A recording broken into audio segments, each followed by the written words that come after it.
Sumto stood there shocked. He could not believe what he was seeing. His name, in bold black ink, was tattooed across her forehead, spelled perfectly, centered, permanent, and Amaka, the woman he just proposed to the night before, was standing in the doorway of her apartment like it was the most normal thing in the world.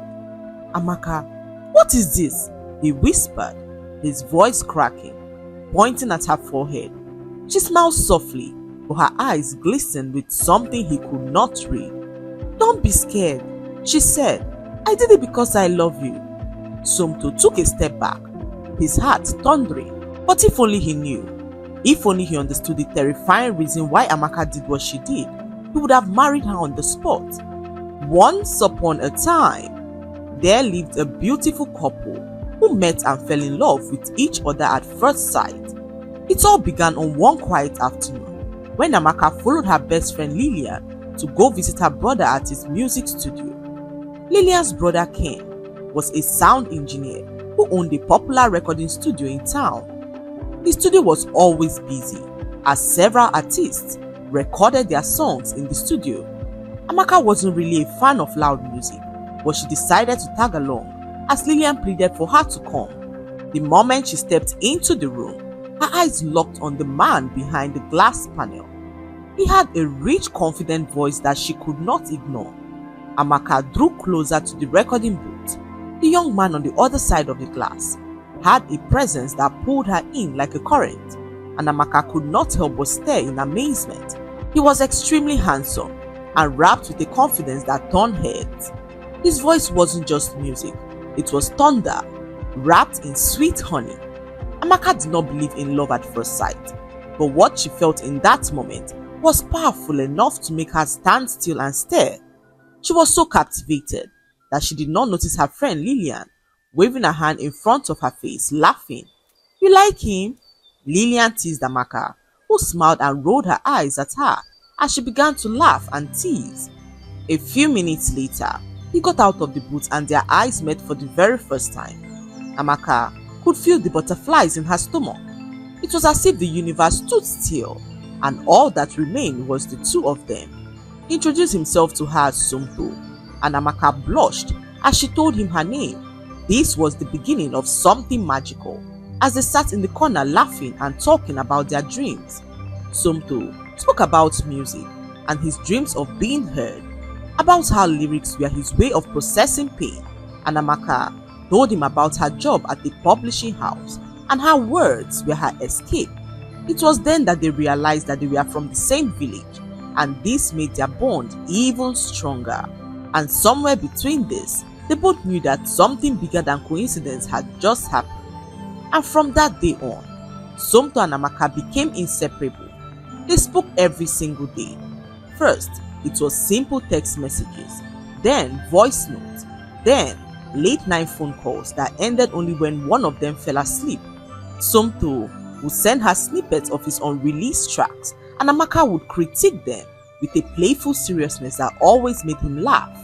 He told her that she was the only woman who ever made him feel truly understood, and Amaka felt the same way about him. Their first date was at the studio, where Sumto sang a special song that he wrote for her. Amaka had never felt this special in her entire life. Sumto was everything she dreamed of and even more. He was a very intentional man who never let his love be just about words. Amaka once confessed to Sumto that she struggled with anxiety, especially during thunderstorms and at night. She told him how she sometimes cried silently under her blanket just to calm herself down. It was a vulnerable, tearful conversation that she could not believe that he remembered. A week later, during a heavy thunderstorm, her phone buzzed with a message. It was a playlist that Sumto had sent to her. Each song had a purpose. The first calmed her breathing, and the second was her favorite worship song that she loved to sing when she was afraid. Sumto also sent a special track that he recorded to remind her that he was always there no matter the storm. He ended the playlist with a heartfelt voice note where he said to her that the rain cannot drown her when his love was already her shelter. That night, for the very first time during a storm, Amaka smiled from ear to ear. She had always dreamed of an intentional man, and Somto was not only intentional but kind. He planned things that she never asked for, showing up at her office with food when she skipped lunch, leaving sticky notes on her mirror with words of affirmation. Somto studied her love language so fluently that it made her melt like butter. Somto did not only listen, he remembered in details, and this made Amaka fall deeply in love with him. Months passed, and Somto finally asked her to be his wife.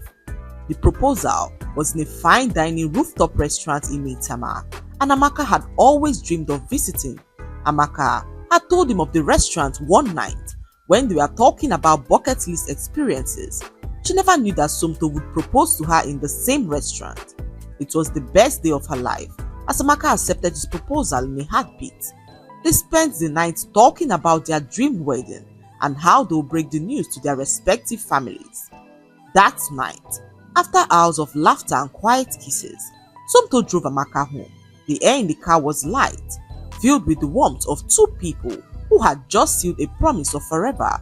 As he pulled up to her apartment, he leaned over and kissed her forehead gently, brushing his thumb across her cheek. "I still can't believe you said yes to me," he whispered with a grin as he told her how lucky he was to have her. Amaka smiled as she bid him goodbye and stepped down from the car. "Get home safe," she said as Somto promised to see her the next day. He drove off into the night as Amaka walked into her apartment happy. Somto drove back home excited. He called his mother to inform her that he had just proposed to the woman of his dreams. His mother could not hide her excitement, seeing how long she had waited for her son to settle down. She wanted grandchildren, and hearing that the woman he engaged was even from their own village made her dance and sing in excitement. The next evening, after work, Somto drove to Amaka's favorite Chinese restaurant to grab some noodles for her.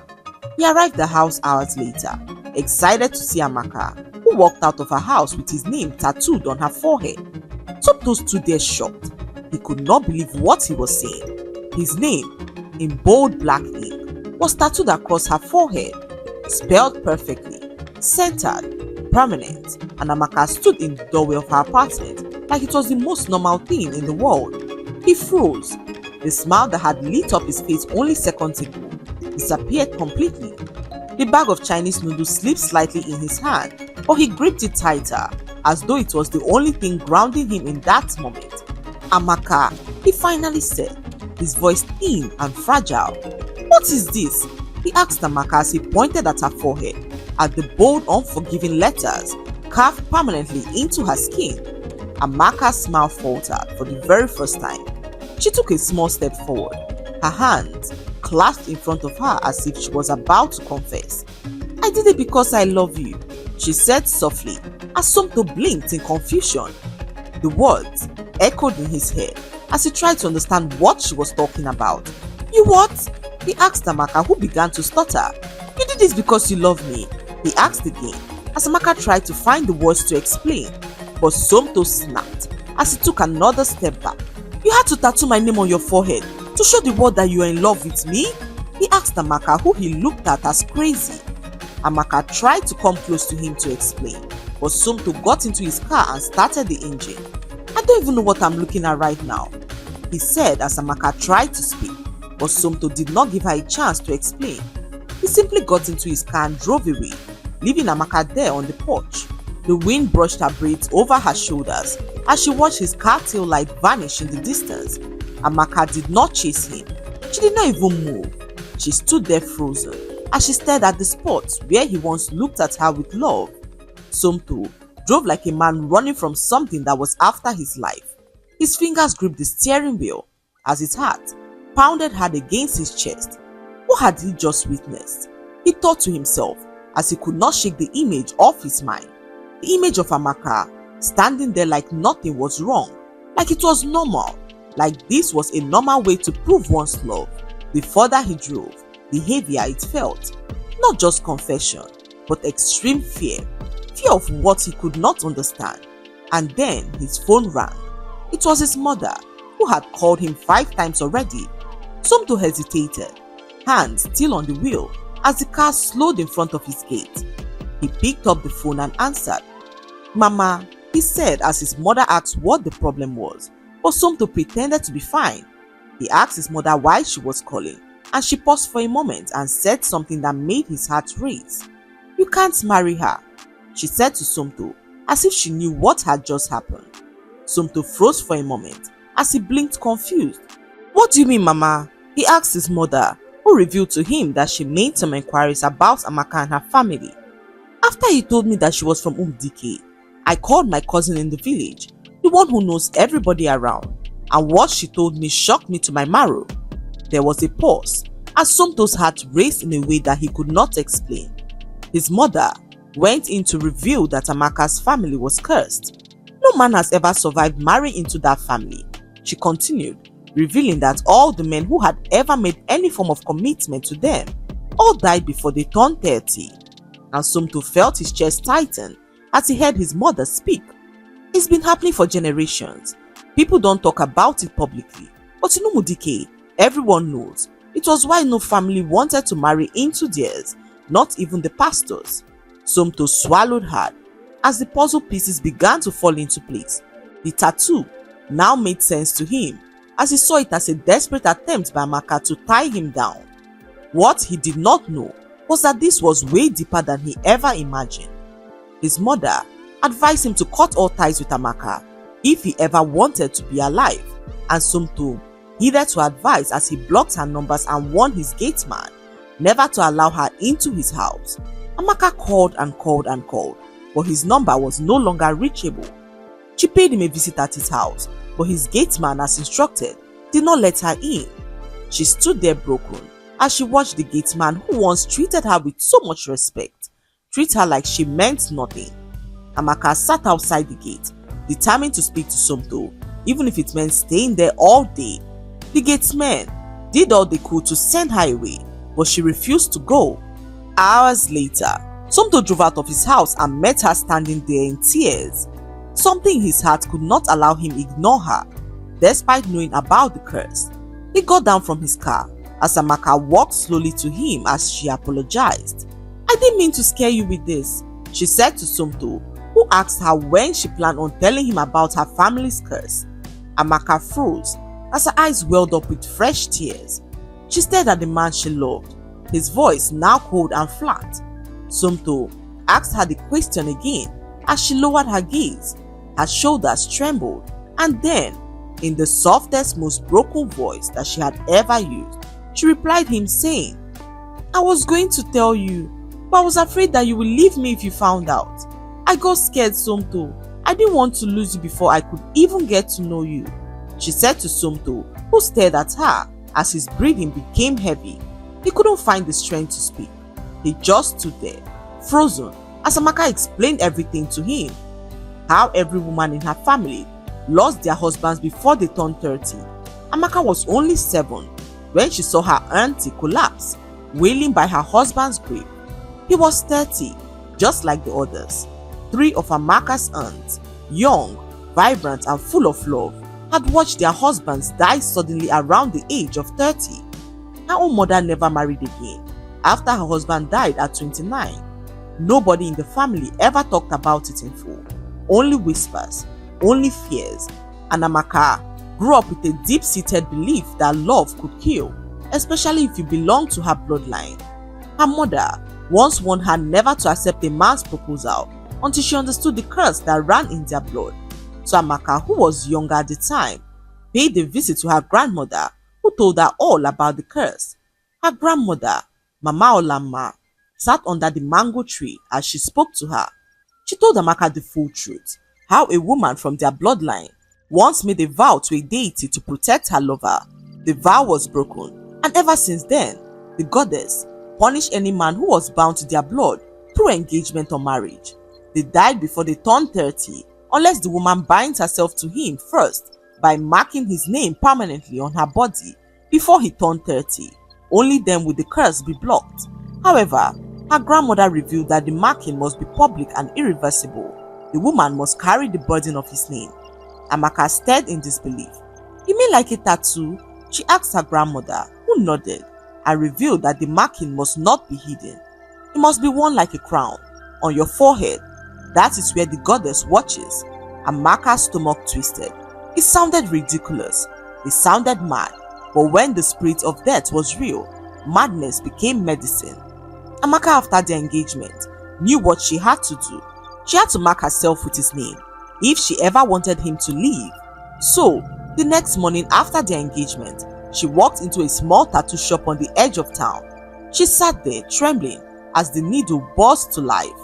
Every prick felt like a scream beneath her skin, but she did not flinch, not for once. She was doing it for love and did not mind the humiliation.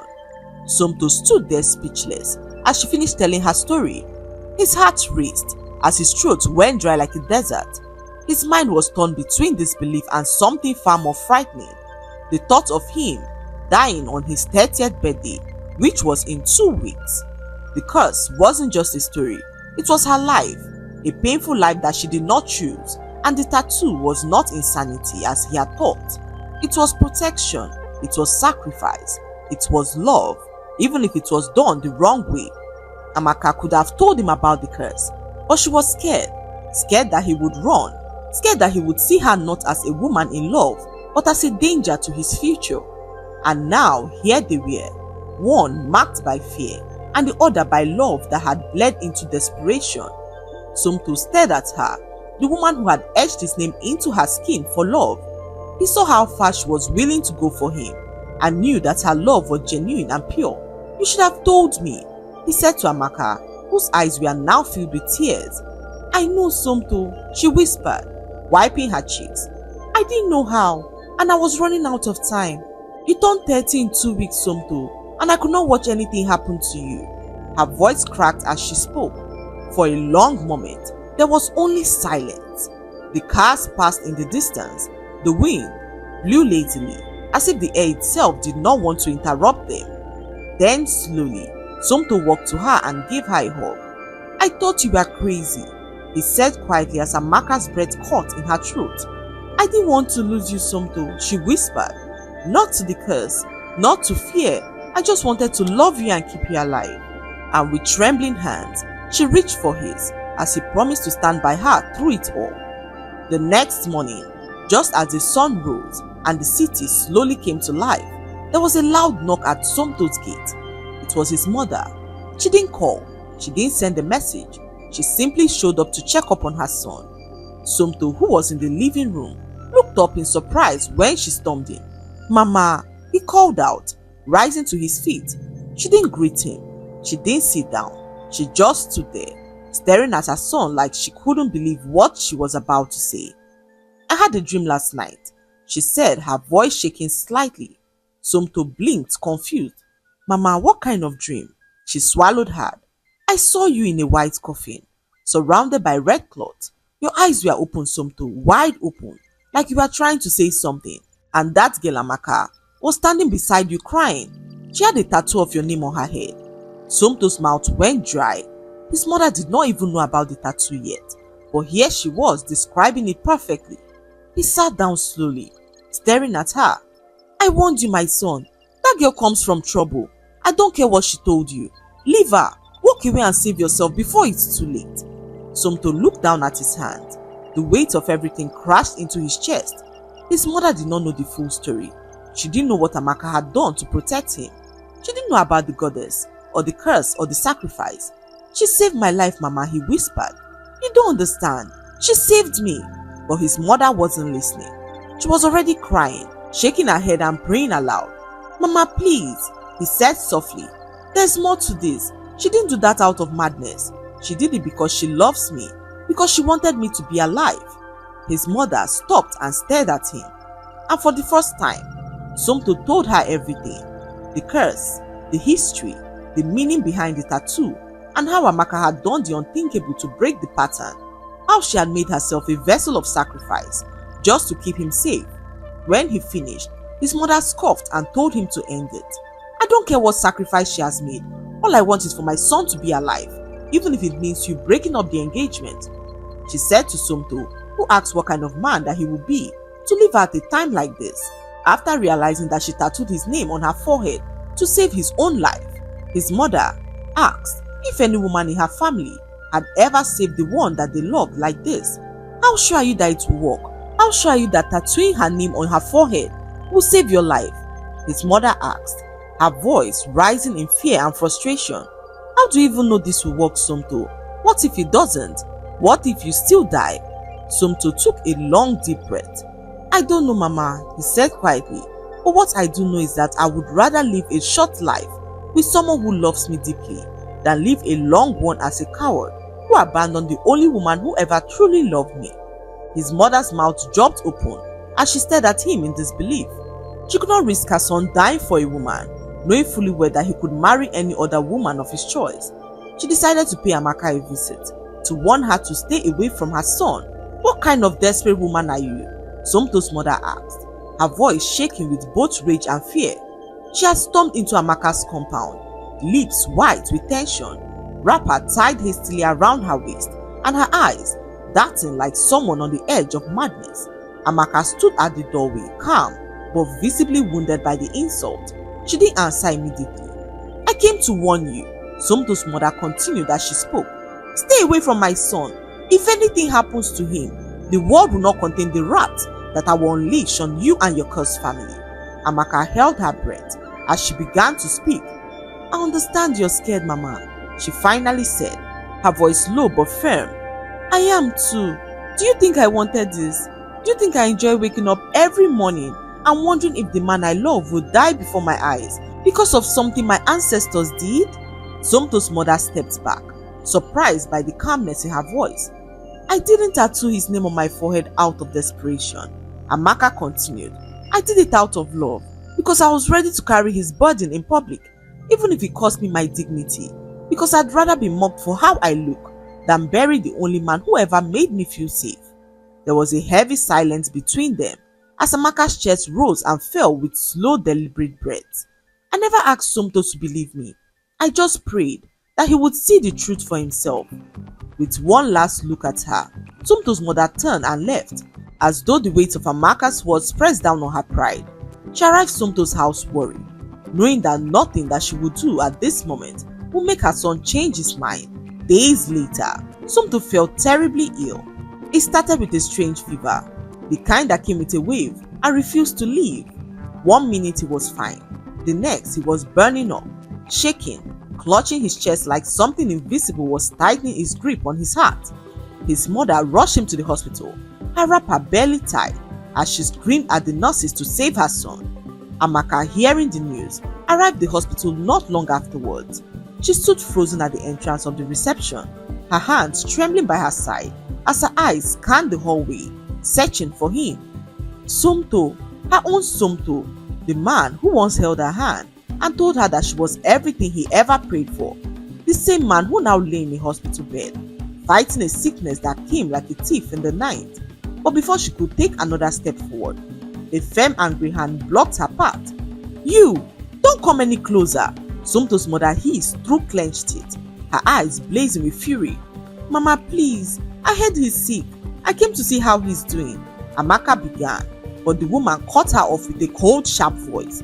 I want you to stay away from my son, but you wouldn't listen. Now, you've brought this curse upon him, subjecting him to a fate that could have been avoided, she said to Amaka, who she told to do something about her son, because if he died, she would do everything within her power to destroy her. Amaka sat there and watched as his mother walked into the ward. She brought back her phone and played a recording for Amaka where her son told her that he was no longer interested in marrying Amaka. Amaka walked out of the hospital like a ghost. She didn't feel her feet touching the ground as the world around her moved and stopped at the same time. Somto had finally rejected her, and the words from the recording echoed in her mind like church bells in an empty cathedral. I'm no longer interested in marrying Amaka, his voice had said, flat, cold and final. Amaka looked at herself in the mirror with the tattoo boldly written on her forehead. She had never wanted fame, never wanted to be remembered for something this strange. All she ever wanted was to love and be loved without curses and pain. But love to her had always come with a price that she had to pay with a broken heart. Amaka moved back home to her mother, who was so shocked to see a name tattooed on her forehead. She expected her to be happy, seeing the name across her face, knowing that she had definitely found love, but Amaka did not look happy at all. She locked herself up in her room, crying for the pain that she had just endured. Her mother, filled with so much concern, approached her to ask what the problem was, and Amaka told her the entire story. It was then that her mother told her something that she never expected. "You are not my daughter," she said to Amaka, who looked up at her shocked. She sat there and listened as her mother narrated the whole story to her. It all happened 27 years ago when she was pregnant with a child. Her husband was almost turning 30 and she had to find a way to break the curse. She went in search of a solution, anything that could stop death from happening. She climbed 7 hills, bathed in 3 rivers, and walked barefoot into a shrine, which was in the heart of the forest, to meet a powerful priestess known as the Lifesaver. The woman looked her in the eyes and said something that she could never forget. To find the cure to the curse, you have to sacrifice your unborn child. She said to Amaka's mother, who she told that her child's blood would be used to appease the spirit. If you don't make the sacrifice, all your daughters, as well as every female child that comes after them, will continue to suffer the fate of the curse. She said to Amaka's mother, who had no other option but to give up her child. She sacrificed her unborn baby to the spirit, hoping that doing so would break the curse that had kept them bound for years. But the priestess informed her about the public mark that they also had to bear if they ever wanted their husband to leave, the tattoo that they all had to bear on their forehead as a form of sacrifice for their happiness. However, something strange happened on her way back out of the forest. She heard the baby crying and decided to follow the cry. There, wrapped in a white cloth, was a newborn baby, abandoned in the middle of the forest. Ijoma took the baby and named her Amaka. She never spoke of that day again, and no one knew that Amaka was not her real daughter. Her husband died before she returned, and this broke her heart into a million pieces. The truth had always been hidden, wrapped in silence, secret, and sacrifice. For all her life, Amaka believed that she was part of a cursed bloodline, a family of women bound to tragedy, a line where love always ended in funeral clothes and fresh graves. But what she did not know was that she was never born into the curse. In fact, she had lived her entire life believing that she was a carrier of death, that her love came with consequences, that the tattoo on her forehead was her only offering for love to survive. But now, everything had changed. She wasn't even her mother's child. The woman she called Mama had sacrificed her real baby to end a generational curse.